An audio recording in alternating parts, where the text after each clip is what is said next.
আরও একবার স্বাগত জানাই তোমাদের বন্ধুরা মধুমিতার চ্যানেলে। আর এই দেখো আজকে আমরা দীক্ষা নিতে বলে এটা রাধা মাধবের মন্দিরে চলে হয়েছে। আর আমাদেরকে টিকিট দেওয়া হয়েছে। মেয়ের কান্না দেখো দেখো অনেক থাকার পরে এই দেখো দীক্ষা নেওয়া হয়ে গেছে। আমাদেরকে দেওয়া হচ্ছে শরবত, শরবতটা একটু খেয়ে নিলাম। এরপরে আসছে মহাপ্রভুর ভোগ।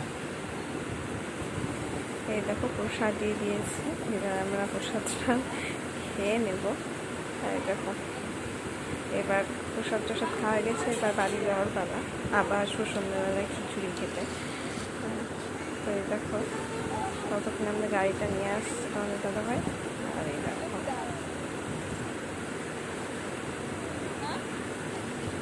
এখানে মোট 51 জোড়া দীক্ষা নিল, জানো তো।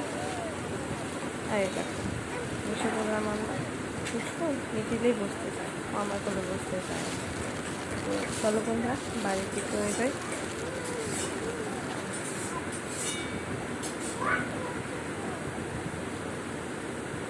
দেখো এটা আমাদের এখানে শিব মন্দির। আর এখানে রাস্তায় যেতে যেতে তোমাদের একটু বাইরের দৃশ্যটা একটু দেখিয়ে দিলাম, আমাদের গ্রামের চারিপাশটা।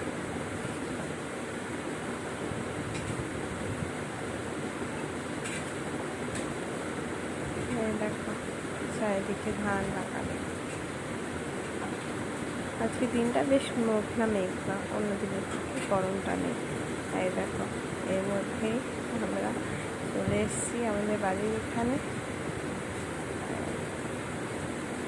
আর এই দেখো বন্ধুরা ভিডিওটা এই পর্যন্ত। ভালো লাগলে একটা লাইক অ্যান্ড সাবস্ক্রাইব করো। দেখা হচ্ছে নেক্সট ভিডিওতে।